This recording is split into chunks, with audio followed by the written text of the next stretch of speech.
Now we're set. Okay, don't trip. What happened was the battery ran out in the computer and the transformer wasn't plugged in. Okay. Thank you, Jay. Jeff, Okay, can you turn the light out? we're back.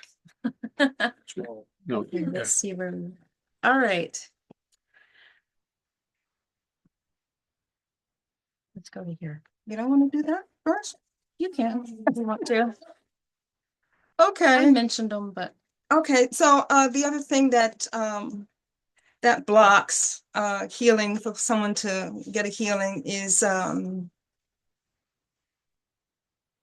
life agreements and soul contracts that people have made before they even come into this physical form. Sometimes, oh, I'm sorry. Some people come in with illness and they have illness, and that illness might be there to enlighten that person. Most people call it lessons. I don't call it lessons. The illness is there to teach the person something so that they will be enlightened, and perhaps they will turn around and share with other people so other people are enlightened as well. sometimes I notice that where yeah. somebody, we've done everything and they're just not healing. I go, okay, Right. is there a life contract or is there a soul Exactly, contract that exactly. is not allowing this? And sometimes I go, yeah, Right. you could have told me that, Right. you know, so Who did you Right. ask? I Right. asked my guides. Oh, Right. Got to.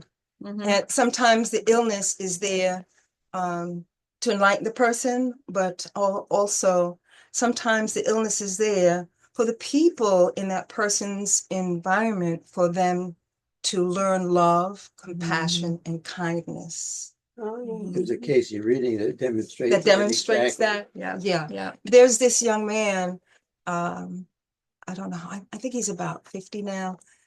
His name is Nick Vizujik. I don't know if you've heard of him. He doesn't have any limbs at all. No arms, no legs. Australia, right? Australia, exactly.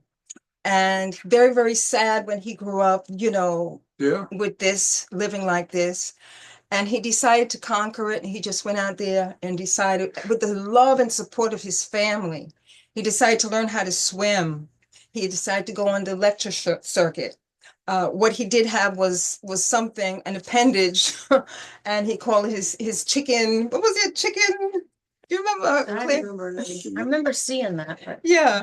And he just challenged himself to overcome this feeling of being a victim in life because he didn't have any limbs. And he learned to do so many things. And after he learned to do these things and he inspired himself, he had so much support from his family, his friends, he went on the lecture circuit. And he went to schools and he talked to young people about self-esteem. Look at me. I have self-esteem. I love myself. I have confidence in myself, and I can go out and do a lot of things. He could swim. No limbs, and he could swim. He wrote a book, Life Without Limbs. what's his And after much success, What's his name? Nick Vizujik. And then the second book was Life Without Limits. Okay, so his life contract was to be born this way, and he would be teaching people love, kindness, and compassion, and to respect people, whoever they are, whatever they look like, and to acknowledge and honor whatever challenges that they were having in their lives. Now, the next example is about Ariel Essex. Ariel Essex, she went to the doctor because she was having a lot of headaches, long time with these headaches. And when she went to the doctors explained that she had some kind of a cancer. I don't remember the name of the cancer, but she had a brain cancer, tumor. And she decided she was going to seek holistic care to deal with this tumor that she had. And that's what she did. And she did research about this specific tumor that she had. And before I continue, she wanted to get married, have a house, have children, and she was not successful in doing that. And her and her husband divorced. And so she decided, after she found out about this tumor in her brain, and she researched and found out that this particular tumor was in a place in her brain that prevented her from having children. And so she made a specific connection. All of her life, when she was growing up, she did not want to have children because of dysfunctional family. She swore she did not want to have children. But as she grew up, became a woman, she was working, she wanted to get married, picket fence, the children, the whole 9 yards. But she couldn't have children. And so her and her husband divorced. And then she found out the reason why she developed this cancerous tumor is because this agreement that she made with herself when she was a little girl. And this is some of the things that we do. We have these contracts with ourselves when we're young, even when we're older, and we don't even understand them. When we make a contract with ourselves, at some point, the universe is going to fulfill that contract for us. But what happens is that we forget about the contract. We forget to cancel the contract. We forget to tear up that agreement. It's still there, waiting to unfold. And so she didn't have any children. But after being in holistic treatment and dealing with the cancer, she decided to invite it to stay in her life, because while she was doing all of her research to find out about it, she met a lot of people, she got involved in other things, and so she felt, well, this tumor is serving a purpose. So as long as it's serving a purpose, and I know now why it's there in the first place, she invited it to stay. And she went and she learned neuro-linguistic training, and she became a master. And this is what she does now. And after 10 years, she has no tumor, no cancer, nothing, gone. So contracts and agreements that we make with ourselves have an effect on whether or not we receive our healing or if we block it. And something like that will block it every single time. How do I know if I made a contract with myself when I was younger? I don't know. Something may have to happen in your life. Some incident may have to happen for you to do some kind of Like replay car of your crash or life. something? Yeah. Okay. To make a connection. She made the connection because she went out and did the research.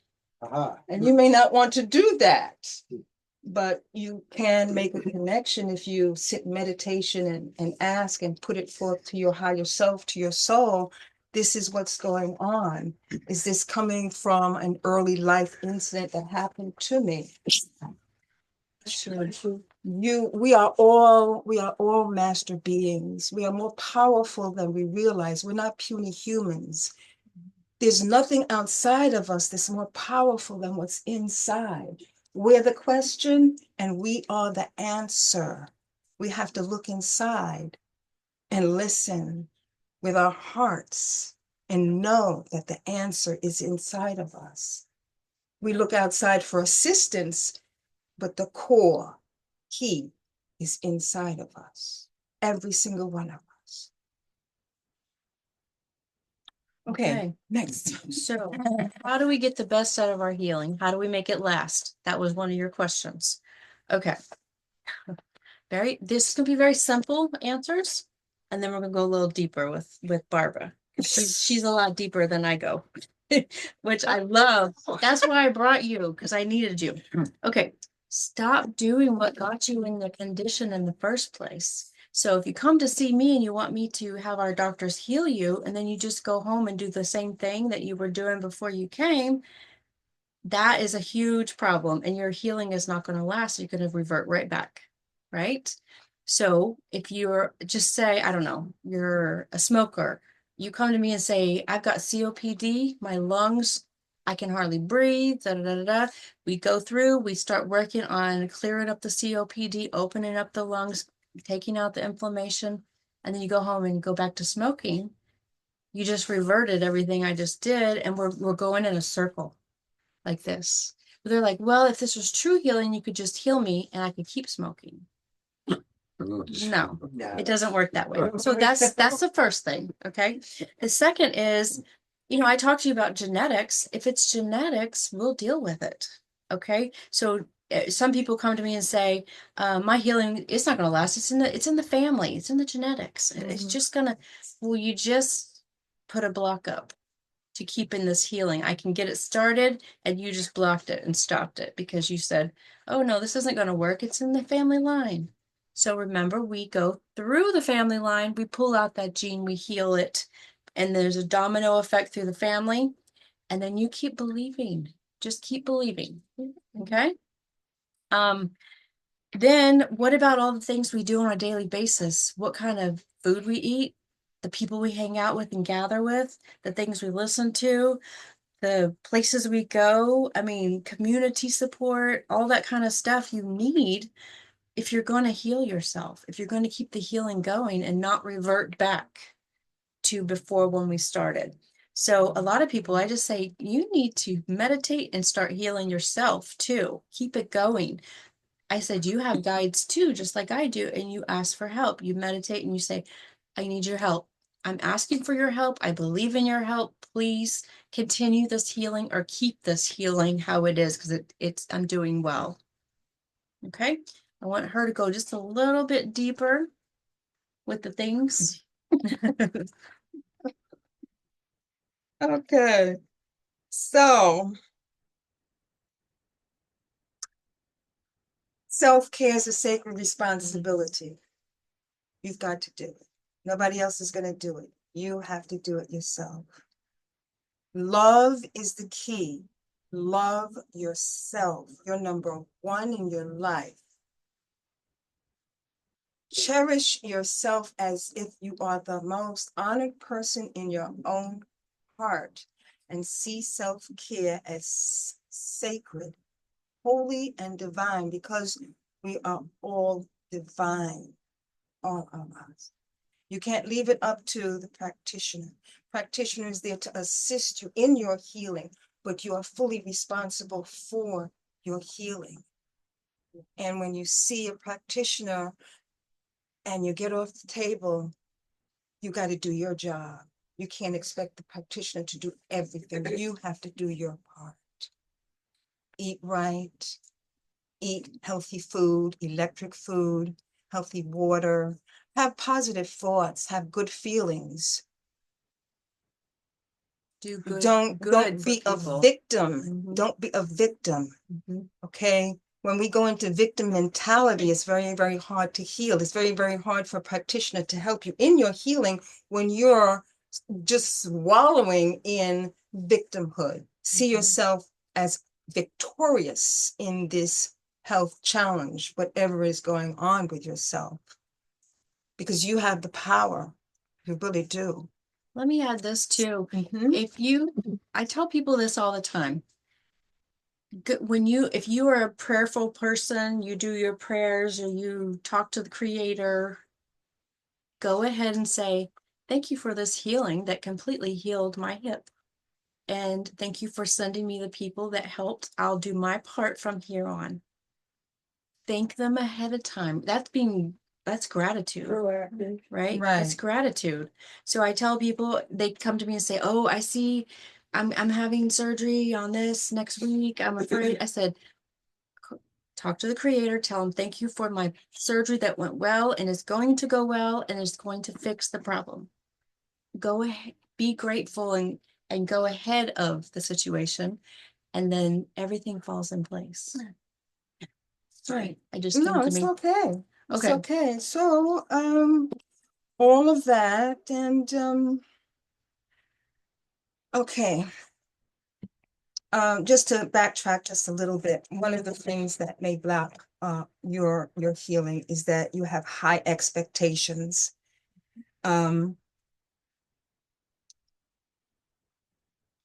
set an intention for yourself. Just set an intention for yourself and just be open to receive the healing that's meant for you. Because yes, you're a physical being and there's imbalances, but you also have a higher self, a soul. And there's certain things that your soul wants for you as well. And sometimes when Vicky or myself or any practitioner is working with you, your higher self is channeling information, like Nikki's doctors, they're channeling information to her. Your soul channels information to the practitioner, and that practitioner, if they're intuitive, they'll pick up on that and know what you need.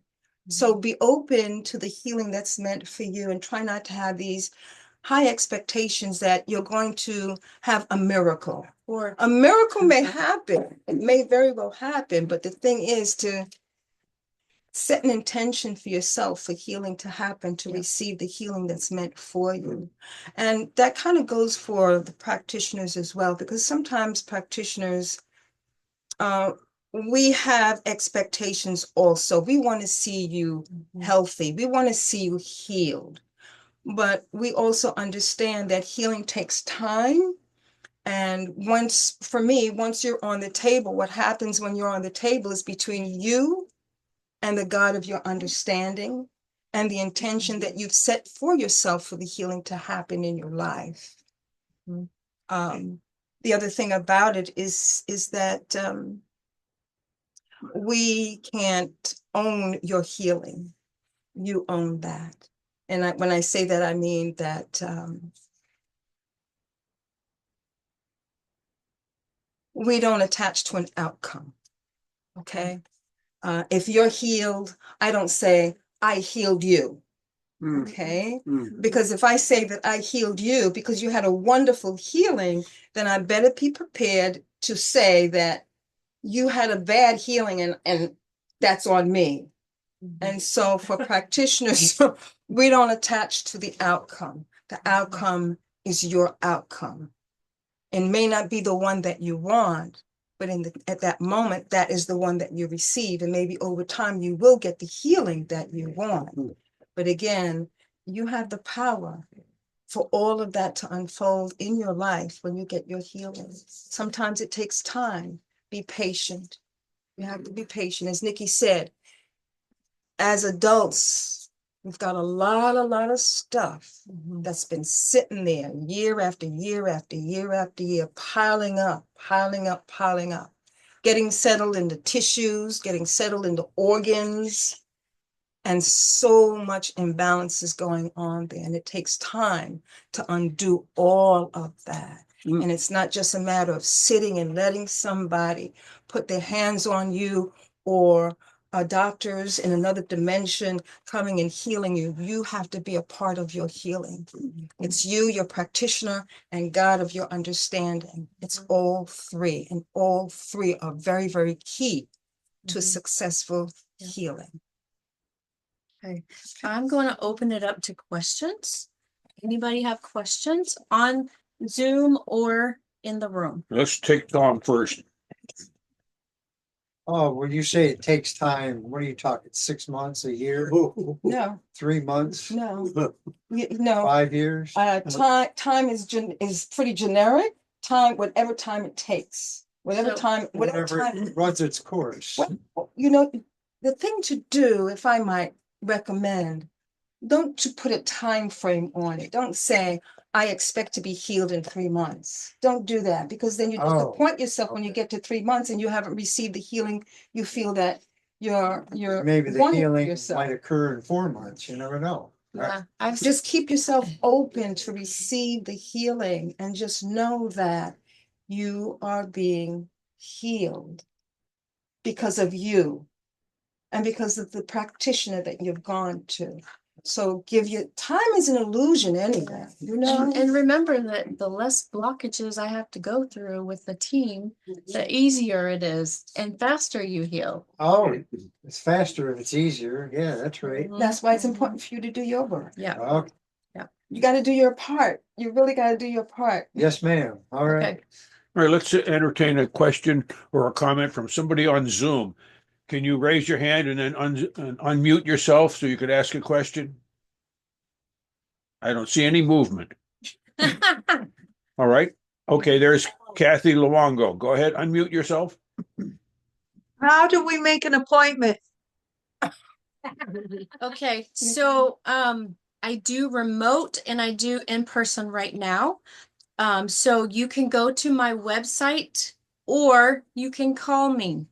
My website is very simple, thevisionsofhealing.com. thevisionsofhealing.com. And you just book right there. It shows you all of my openings and you can choose. If you want to call me, I'm going to give you the number right now. 757-503-9461. And I will get you in the schedule. How about with Barbara? If you want to schedule with Barbara, how would you do that? Are you going to do appointments? My telephone number is 347-458-9873. All right. Any other comments or questions from someone on Zoom? I see Brenda Hale. Brenda, unmute yourself. So I have, just listening, y'all are wonderfully have explained everything. And so when you've got so many different issues, genetic and, long-term or whatever. So where's the best place? How can you start with a counselor who could help you identify, what's the biggest blockage you have? Is there, metaphysical counselors? How do you find them? Well, you don't necessarily, that would be good. I don't know metaphysical counselors, but there may be some out there. But usually with a session on somebody, I can pick up if you are believing in this, if you're asking for this, that kind of thing. I can tell if there are other negativities within your body that are blocking. I can remove those. I can tell you lots of things while we're working. Mhm. And for me, I spend a significant amount of time doing spiritual counseling, and I allow you to talk, and I listen, and through listening to you, even though you may come in talking about one issue, when you're finished, you've got the floor, all of the issues come forth, and we talk about how to move forward. Specifically, how do you want to move forward? I'm not the boss, you're the boss. All right. Anybody here in the room have a question or a comment? I've got a comment. Francis, let me put the camera on Francis. I had something happen just yesterday. And when I was a kid, I had a wandering eye. Oh. And I had to go to an ophthalmologist. They put me in prisms, which bent my eyes so that they would look together. Well, I've always thought I had to have prisms. And I've been to my doctor several times, and suddenly my vision had changed and he couldn't fit me with prisms. I couldn't do the test. Well, last time I saw him a couple of days ago, he said something and it triggered something. Mm-hmm. I walked out and I took my glasses off, and I don't need prisms. I need a correction for focus, Mhm. but I don't need the prisms. Good. And I was just stunned at that. I took my glasses off and I drove without my glasses. Well, it was a little bit out of focus here and there, but I was just done with it. So I took the glasses back that I paid $750 for. And they're gonna take the prisms out of the lenses at the factory and just give me the focus that I need. Congratulations. Well, How do you feel about that? I was just stunned. I always assumed I had to have these prisms, but I couldn't do the test, right? Uh-huh. Good. That's great. Good. All on your own. Now, if I could just do that with my hearing. Any other question or comment? Hmm. Back to Zoom. Anybody on Zoom have a question or a comment? All right. Wonderful, wonderful, ladies. Thank you so much for You're your, welcome. Nice to see you, Brenda. All right. you too, dear. Thank you, Nikki. Thank you, Barbara, for You're being with welcome. us tonight. Did we answer your questions? Yes, more than that. Okay. Okay.